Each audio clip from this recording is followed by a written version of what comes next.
So my name is Josh Galitsky, and if you want to know more about the show Your Reason for Being at the Hollywood Fringe Festival 2021, watch this video. When did I fall in love with theater? I was one of those kids in high school who was terrified of going on stage.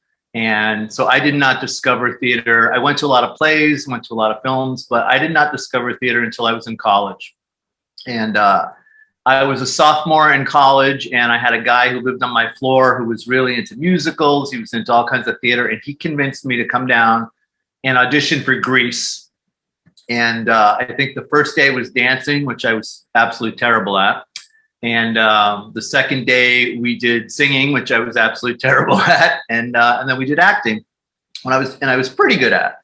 But I fell in love with it. I got in the show. I got to be one of the extra greasers. I got to be, Vince Fontaine, all that good stuff. And then from that moment on, I loved it.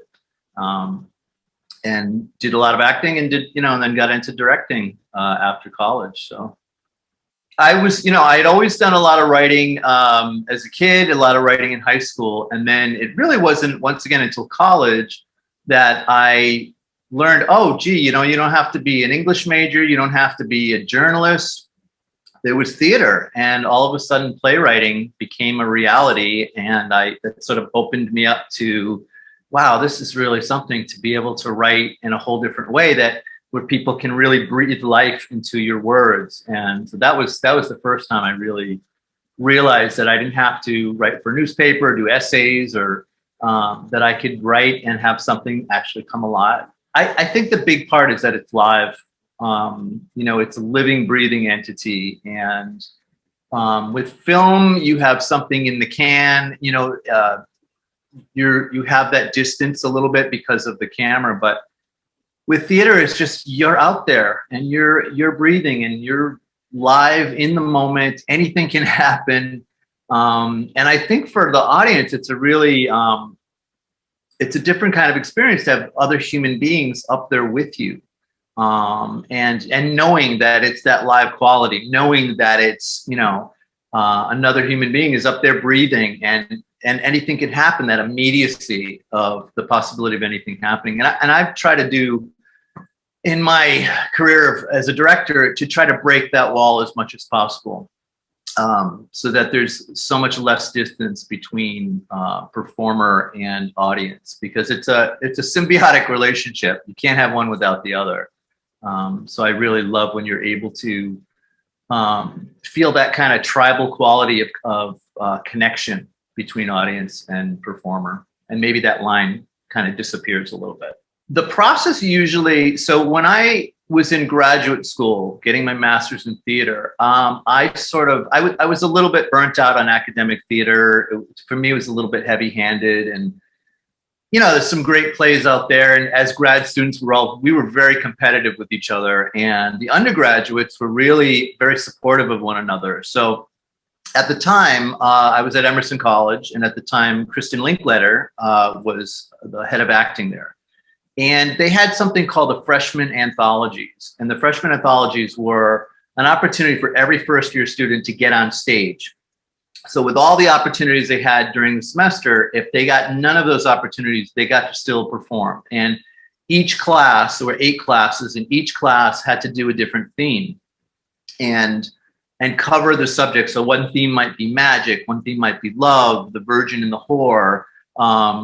And so each one of those themes, took from literature and from theater and from spoken word poetry and movement, and they would sort of exhaust that theme.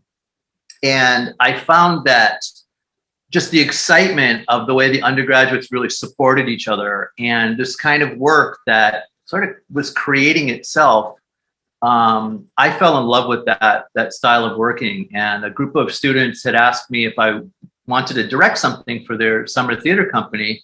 And I said, only if I can do whatever I want to do.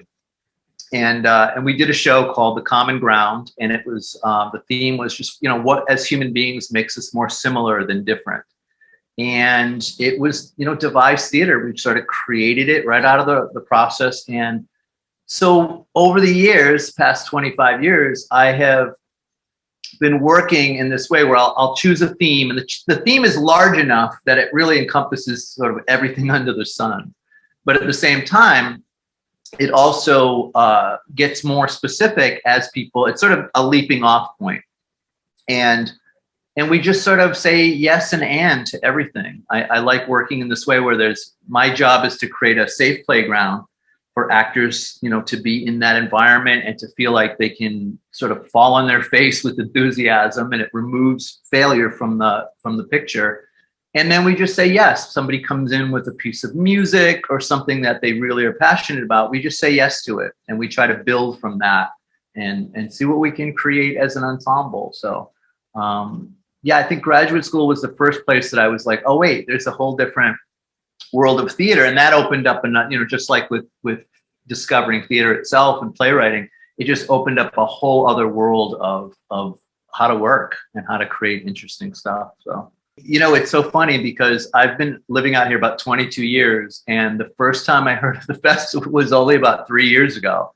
And I've done a lot of producing out here with different companies and different spaces. And I was like, where the hell have I been? Like, how did I not know about this incredible, amazing event? And just going to the shows that year, I think that was in 2018, and just being like, oh my God, there's so much going on. There's so many companies. There's so many different things happening. And I have to be involved in this. And so the following year, I was like, I'm come hell or high water, I'm putting up something. And so in 2019, I did a show called Invincible Summer, and working the same way, devised theater. And I fell in love with it and was like, I must do something for 2020. And of course, COVID came along and, ruined all our lives. And then this year, the fact that they were even doing a Fringe with everything that was going on, and it was going to be in August instead of June, it was like, oh my gosh, this is a great opportunity to like really go for it this summer. And what is this live stream? And, this hybrid that they're talking about. And really during the whole year, my struggle was that I couldn't really find that connecting point with people through Zoom.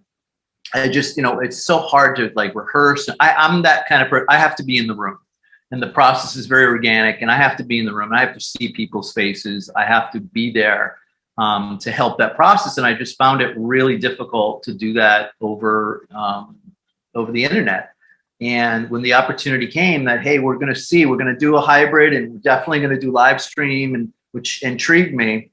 But we're waiting to June 15th to see what's going to happen. Could we do live theater? And I just kind of was in that holding pattern of like feeling like, I think it's going to happen. I think it's going to happen. And once we knew it was going to go live, then I was all in. I was like, come hell or high water, I got to find a way to do something. So yeah, that was, and the Fringe, ever since, it's really been like, the Fringe is such a unique event and really is, I think, such an incredible showcase for LA theater and what's possible. LA gets such a bad rap, but there's so much good theater out here, so many talented people, so many great companies, and beautiful spaces. I mean, amazing 99-seat theater spaces in every kind of combination.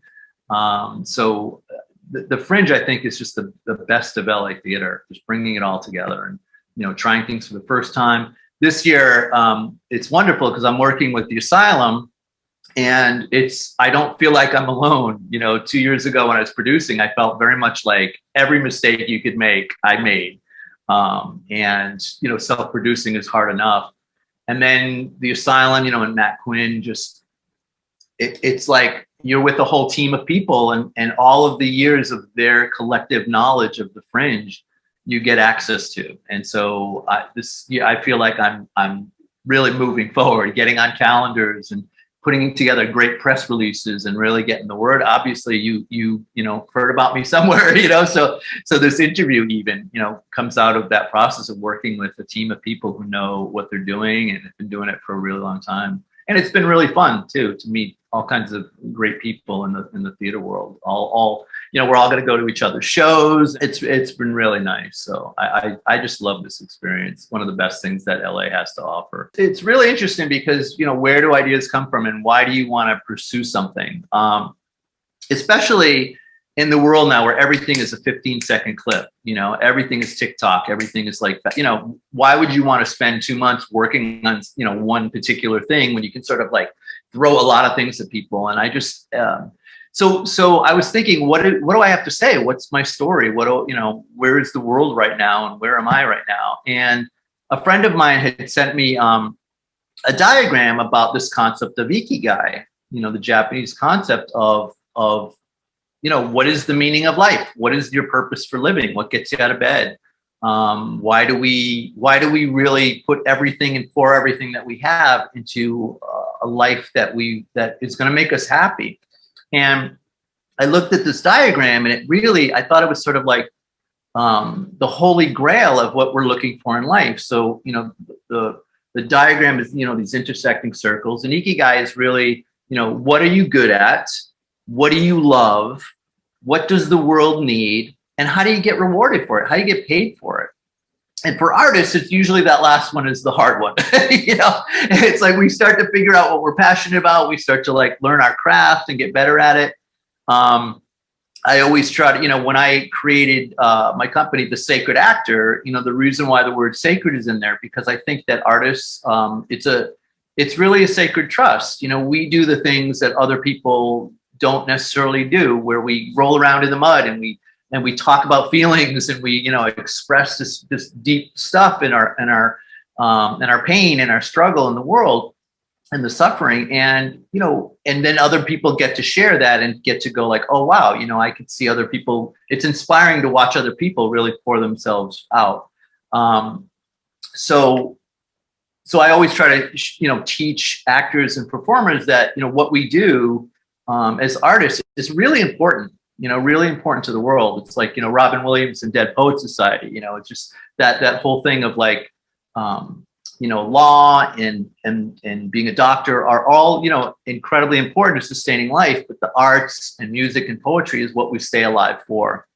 And I've always really, you know, believed that. So, you know, this idea of Ikigai and studying it a little bit and realizing that, you know, people in like Okinawa, they live to be like 110, 120. And it's like, what is their secret to life? And not only like longevity, but like they really love their lives. And why? And they love their lives because they stay active and they keep doing the things they love. And, you know, I heard a story of a woman who she's like 100 years old and learned how to ride a bike for the first time. And, you know, and it's just like people get together and they connect with one another. And there's just a sense of life being this blessing and this amazing, energetic, wonderful thing. And so I wanted to kind of take people through that process of, you know, what is our struggle and what is it that you're fighting for? You know, what's the one thing that you can't not do in your life? And why do we want to be artists? It's not an easy life. Why do we want to do anything in life that's a struggle? And what are the things that are actually worth trying to navigate that struggle? Because we know, you know, everything takes work. Everything is really difficult in life. And so if you're going to pursue something that's really difficult that you're going to have to navigate, it might as well be something that you love and you're passionate about and that you want to get better at, that you want to learn your craft and keep going. So that was sort of the impetus. Just a simple little diagram a friend sent, and then I went, that's it. That's what I want to work on this summer. So what I've done at the beginning is sort of create that safe playground where people are able to feel like they can share their work. You know, the work, it's not, I always say it's not therapy, but it's therapeutic, because we're getting at the real stuff. You know, in order for people to really do dynamic work, it has to matter to them. And theater being, you know, the medium that they want to express it. And so, so we go deep, and so far the process has been people, you know, figuring out what is their struggle right now and why do they keep struggling. So, you know, for instance, one person in the cast, you know, she's struggling because she's out here and she's living, you know, in LA and wants to pursue her dream, you know, to be an actor. And it's lonely and it's really a difficult life. And she has her family back home in Australia. And they absolutely love her and support her, and they support her dreams. And she has friends that are, you know, starting to have kids, and she's missing out on all of that stuff, this life that she had. And so there's the pull of, you know, following your dream and also living a wonderful, comfortable life surrounded by the people that you love. And so that was one of the elements that we were working with, you know, with her, of like finding her ikigai, finding her purpose. You know, why do we leave like the people that love us and surround us? Why do we have something that's propelling us to be somewhere else? And it's been really interesting walking through that push and pull with her. And each person in the cast has their own particular struggle. Some about is being an artist, some about being just a human being and trying to be a good person in this world, and all of the obstacles and all the things. The theme that always comes back to me, and it's especially true of this piece, is that in some way we all feel like we're less than.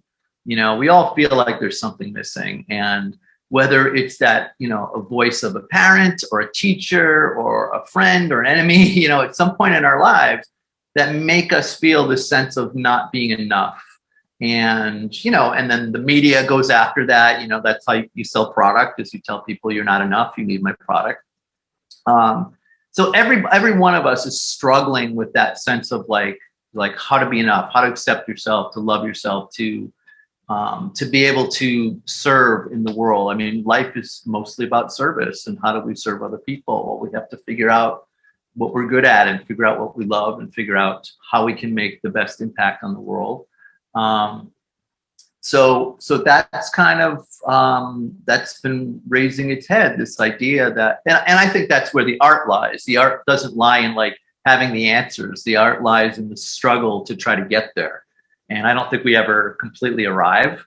You know, we have dreams and we try to live those dreams. And sometimes the road goes in different directions and we find new dreams. And sometimes we plug away and we keep going after that dream that means something. And we all have different motivations of why we're going after those things. And some of those motivations are that one person that said, you know, you'll never make it. You know, that motivates us to go forward. But it's always like trying to go deeper too. You know, whether, you know, being an artist in any way in life, in any industry in life, you know, and really wanting to be the best at something. I think the motivation always starts off with something maybe that's negative, of like, you know, you can't do that, or like, who are you to think, you know, and we carry around the ego voice of, you know, who do you think you are to be able to do that? And so to me, life is so much about that ego voice versus that soul voice.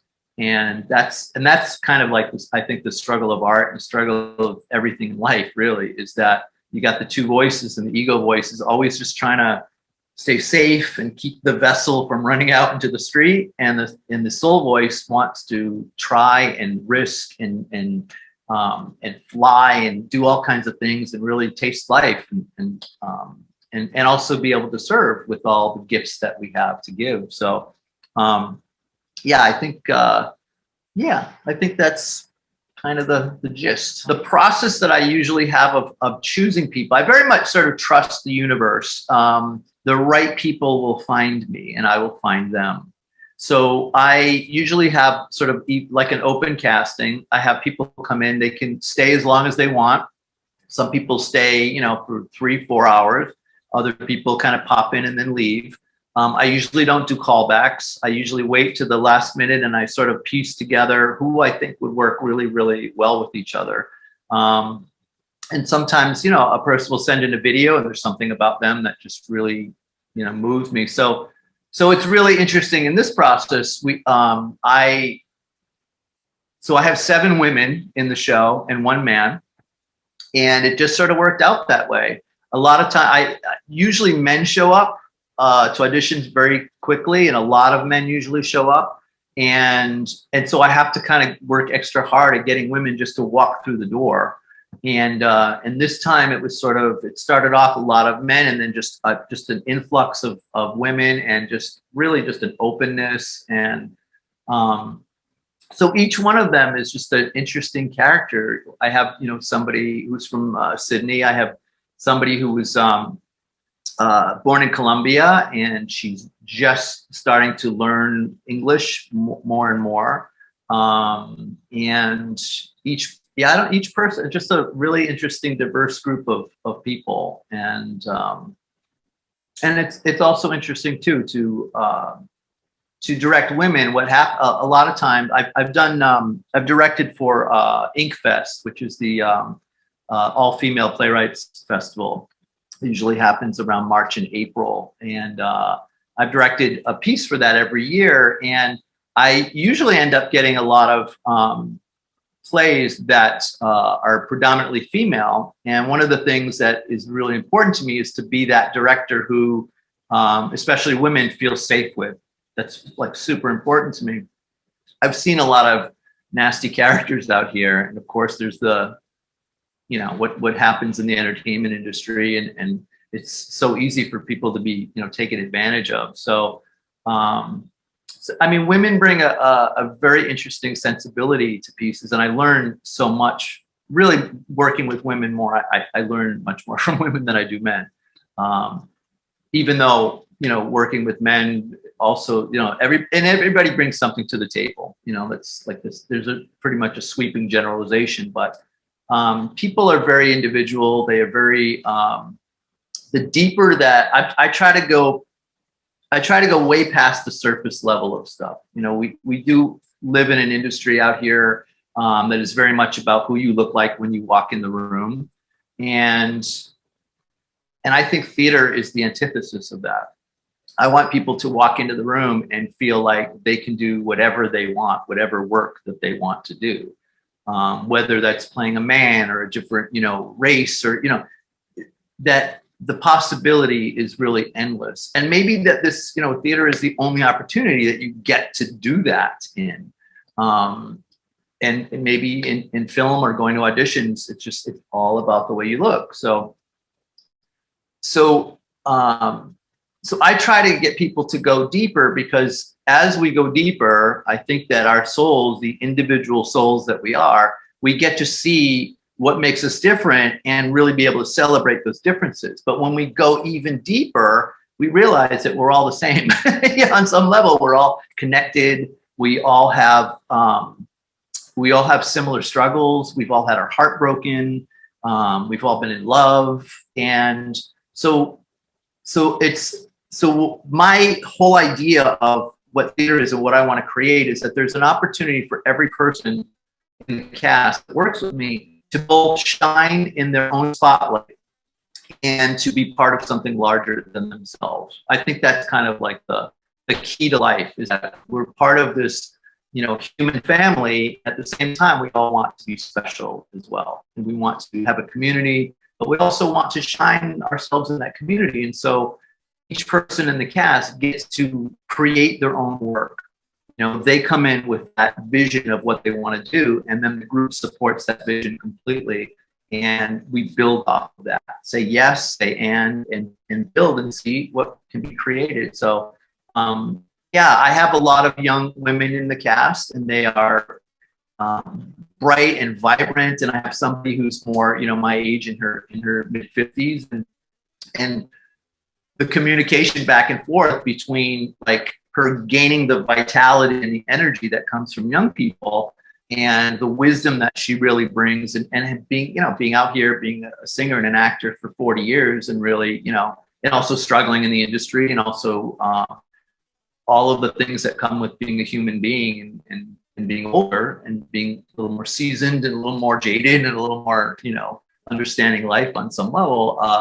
It's just a really cool mix of people. It's a really interesting mix of people, and they're all doing kind of different stuff. They're all bringing their skills to the table. One of the things I like to do at the very beginning of the process is to sort of take an inventory, and I have people write down everything that they know how to do and what makes them special, and then we collect that whole thing and realize that we have an unbelievable resource.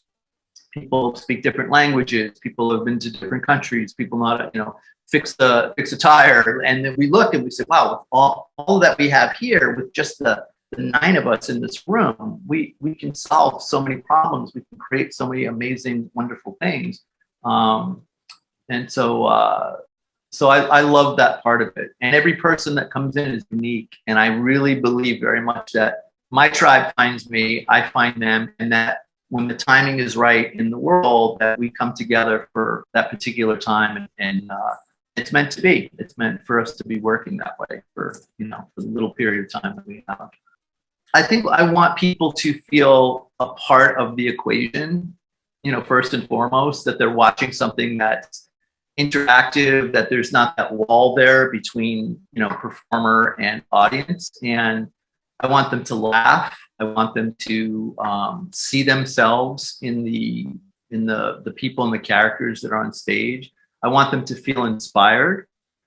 I want them to feel like, wow, I could do this. I could get up on a stage and I could experience this as well. And with just the subject matter of this idea of Ikigai, I want people to, I have a major driving force in my life of wanting people to be happy. You know, there was a time in my life, especially around grad school, where things were competitive, where you're trying to prove yourself, you know, you're trying to prove your voice and who you are. That's all gone for me now. I just want people to be happy. I want to serve. You know, whether it's volunteering or theater, I want people to break their fears and work it up and to feel successful and to feel driven by their love and passion for something rather than fear. And I want the audience to see our process, to see that you know, I'm not trying to create something that's perfect. I don't like when the product is very different than the process. A lot of times the process is like, can be really grueling, and then you see this final product and you're like, oh, it's, you know, polished and shiny. Looks like everybody had a love fest with each other, and it wasn't that. I would rather, if that's part of the process that we've struggled, I want people to see that struggle. I want the product to be very honest sharing of what the process has been. If it's a love fest, great. Then the show is a love fest, wonderful. If there's been a lot of struggle, I've done shows where, you know, 8 of the 9 people in the show were completely connected with each other, and one person was sort of doing their own thing, and the audience was able to see that. Was able to see, wow, this person seems really disconnected from the rest of the group over here. And it's like, yeah, that's the honest, what really honestly happened in the process. So, yeah, I want the audience to, I'd love them to go home and talk about it. I'd love them to feel inspired to follow their own Ikigai. You know, we're all out here in this world, and we're all in a struggle, and we're all trying to pay our bills, and we're all trying to find what we love and do it. And I want people to realize that that's still a possibility, you know, that you can still do what you love to do, and that you're never too old. I mean, you know, when a 100-year-old woman rides a bike for the first time, and, you know, why do you do it? Well, because I want to know how to ride a bike. I think that if we all took that lesson and just said, you know, you're never too old to do something, and to stop defining things by something else, by the media or by voices in our past. People are like, well, I'm not really a writer because I don't have anything published. It's like, that doesn't mean anything. It's like, if you have that writer within you and you have the joy for writing, then write, you know, and you're going to touch somebody with it. Somebody's going to connect to it. And so I think that I just want people to be happy. I want them to do what they really love to do. And I want fear to stop being the thing that stops us all from doing what we truly love. And I hope that, you know, my process, I hope people see that in my process, but I want my process to be that each person and the audience can look and say, I don't have to be afraid of that, because, oh, I just found out that person is singing, you know, in public for the first time. I can do that. I want people to understand that in order to break through your fears and go after what you love, you can do it in your own time frame. You know, some people can say, like, that's it, I'm jumping out of an airplane, I'm gonna just do it. And other people are like, let me get up to the tarmac and tap my foot on there and then run away. And then the next day I'll go a little bit further onto the tarmac, and that's fine too. Everybody goes at their own pace, but we should all get to do what we really love to do. And we should get rewarded for it. If the world needs it and we're good at it and we love it, then there's no reason why we shouldn't be able to get fair market value for that service that we, you know, supply to the world. And a a lot of times acting and performing, singing, can seem like a really self-indulgent thing. And maybe it is a little bit, maybe it is, but maybe we all need to be a little self-indulgent sometimes, a little narcissistic sometimes. And to, while we're doing the thing that we love, is that maybe we're helping people along the way too. And maybe that's a good thing. And maybe we deserve to get some type of reward for that. And if we're brave enough to follow that, then maybe we can make a career off of it and enjoy our lives. For one, it's live theater, and that's really been missing. It's been really missing, I think, in our lives. I think when we first started coming out of COVID, and even this summer, you could feel the energy this summer of people wanting so desperately to connect. And I think if anything good comes out of this quarantine and this time in our lives, is people recognize, like, we need other people, and people aren't just window dressing for our lives. Like, we not only need the that we have with family and friends, but we need the day-to-day great little moments, when you're going into the supermarket and somebody smiles at you and you have a connection. That's a real connection. That's something real, and it's a win-win for everybody. So I think my production offers a lot of different things. I think it offers humor, and I think it offers a lot of different ways of seeing things. And I think people should go to all of the shows. I think, like, live theater is here, and it's a really small fringe right now. So it's much live theater as you can go to see. I think people should go and really support live theater and really connect as much as you possibly can. And I think that our show offers a little bit of a taste of everything.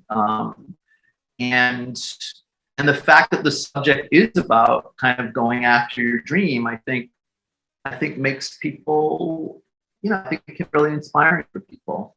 So, I think people should go to as much as possible. But, my show, I think we'll have, I don't know, I think it'll be really a sweet experience for people to come in. And I think that we've put the time and energy into not just our process, but wanting people to connect, wanting to feel that sense of happiness and sense of connection. And so, we're going into this new phase of COVID. We don't know what's happening, but we're all kind of really holding on to wanting people to be live in that room. And even if we have to wear masks, it's like we're still in the room with each other and having that tribal experience that you can only get through theater, through that live theater. What am I looking for to see within my show, within my own show? I'm looking for people to really go for it, to really, really go all in. And a lot of times with artists, we kind of measure, like, how much should I make this personal? Where should I sort of stop and draw the line? And I think, don't draw the line until it becomes, sort of so uncomfortable that you feel like it affects you actually being able to tell your story. I think the best work to me is the work that's personal. And, there's always going to be criticism and people, wow, that's really self-indulgent. It's like, well, all our stories are self-indulgent, all of our stories are. And hopefully, though, that they're also, our stories, as specific as they are also universal. So I keep pushing my actors to, like, tell your story, tell the story of the stuff that really is the most difficult for you and is really, your suffering and your joy.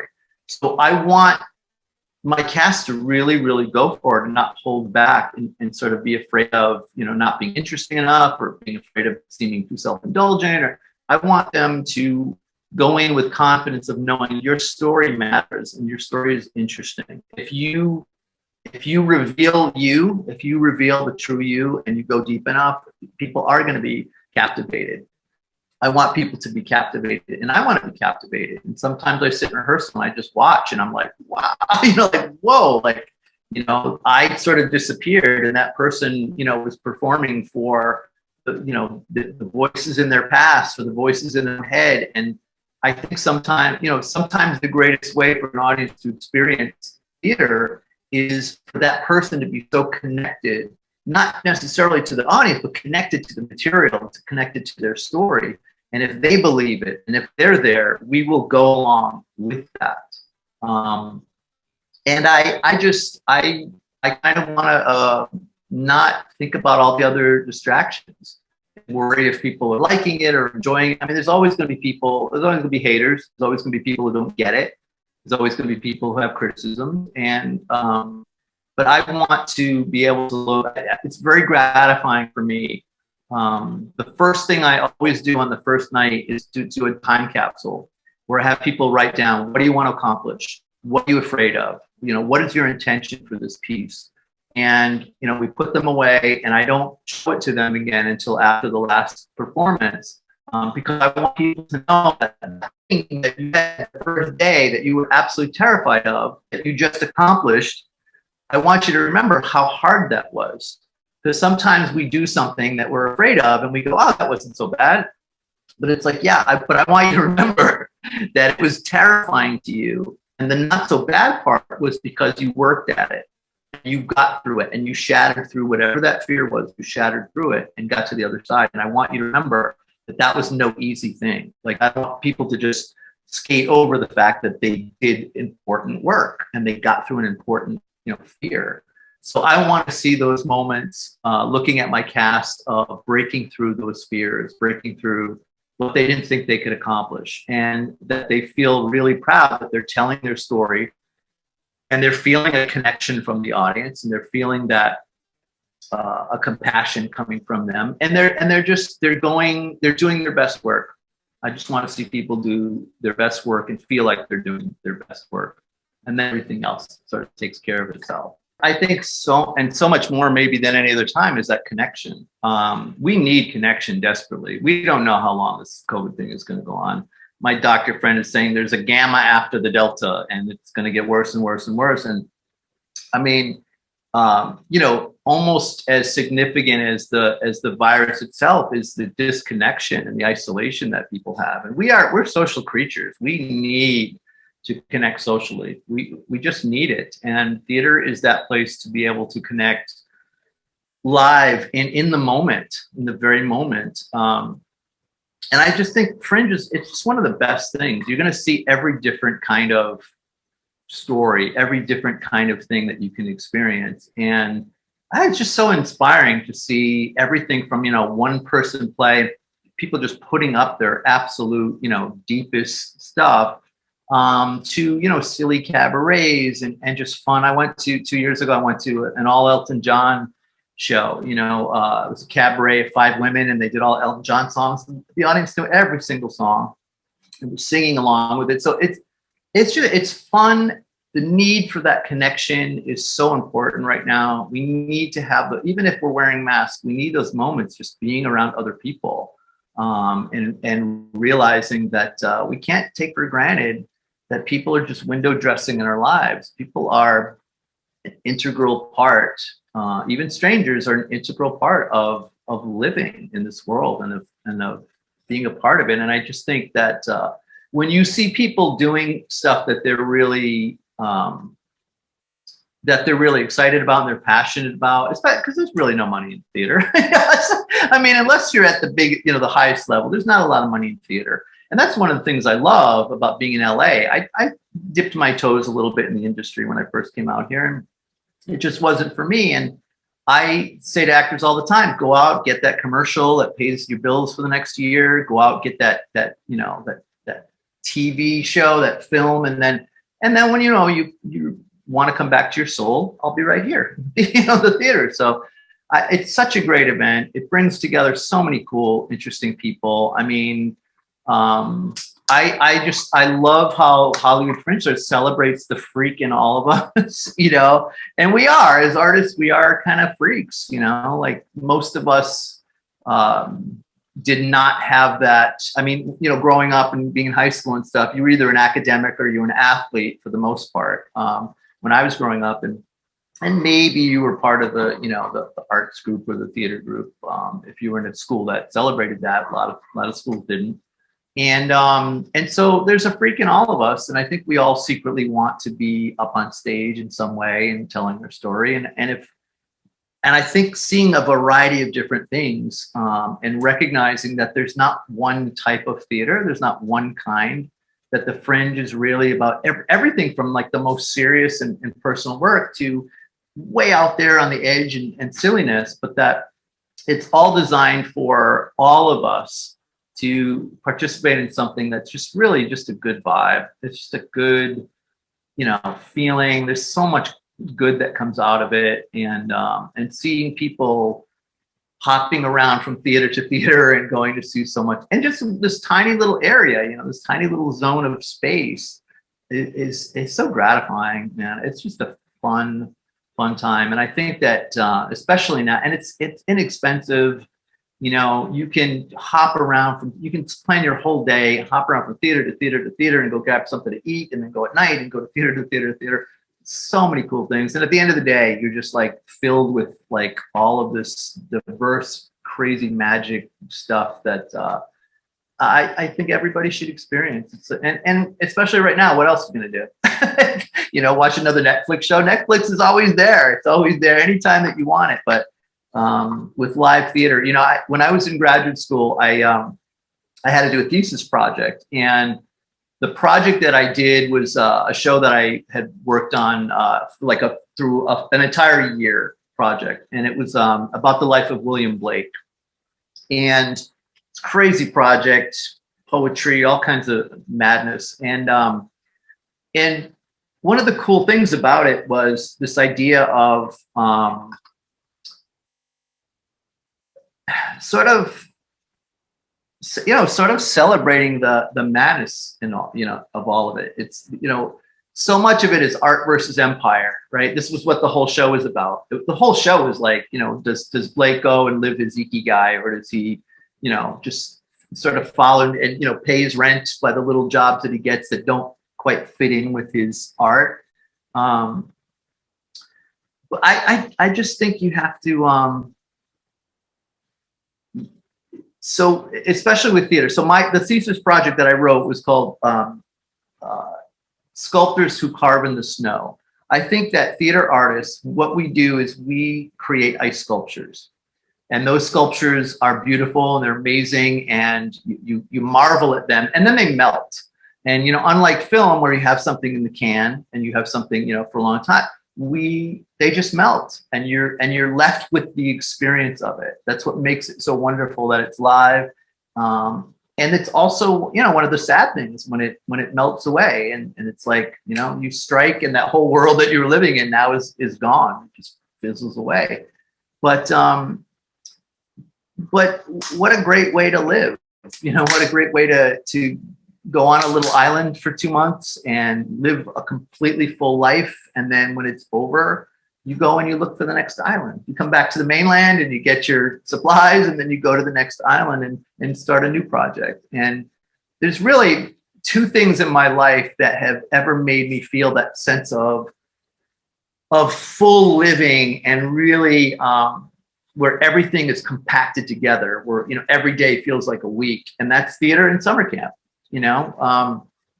Every day that you're doing it feels like weeks go by, and so you connect with people really quickly, and you're working with them, and you're in the kind of the artistic foxhole, so to speak.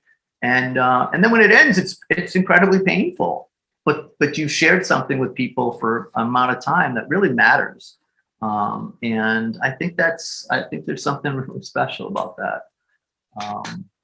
Create a beautiful ice sculpture and it'll melt, but that memory will be in people's heads for the rest of their life. It keeps coming back to this idea of the arts being such a necessary part of our lives. It's a necessity. It's not a luxury. It's always it's always the first to go. We do the chopping at the top of the government. Arts always seems to be the first to go, and it's like, why? It's so important. It's a place for all the crazy freaks to go and to express themselves, but it's also so important for people to have that experience that is different than television, that is different than film, that is live, that is an experience like no other, to be in the room with people, live and living, breathing, happening in front of you. It's such a unique experience. And out here, I mean, it's amazing because out here, I think there's something like 100 shows that open up every week in Los Angeles of one kind or another.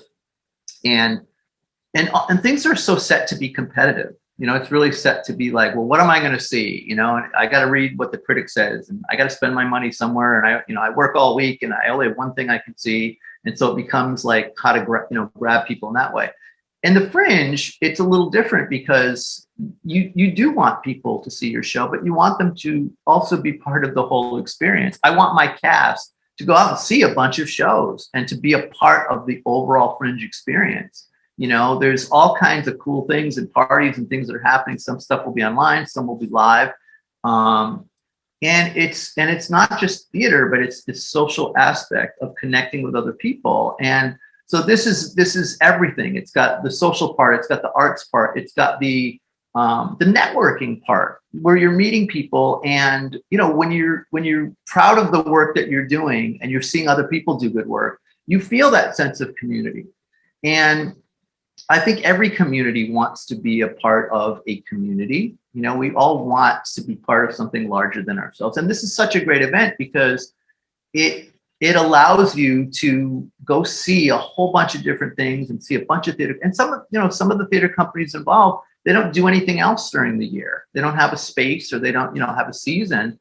And this is the one time you get to see it, and you go, oh my God, these people are amazing. You know, it's incredible. So there's a symbiotic relationship. You might meet somebody who's a photographer while they're taking, pictures of your show, and then you find out, oh, they're also a writer. And it's like, hey, what about, trying this? Is such a connecting point. And you can really feel it at the Fringe, is that it's not a competitive atmosphere as much as it's sort of a community where there's room enough for everybody. There's room enough for everybody to go see their shows. You want everybody to sell out their shows. You want everybody to have a great time. When you go see somebody's show, you want to, see them afterwards and go, oh, you did an amazing job, and you want to say, like, I hope you come see my show. It's just like that symbiotic, like, we're a community and we're here to support. And I think it's especially important in this town where, as an artist, as an actor, you can feel so isolated. You can feel so competitive.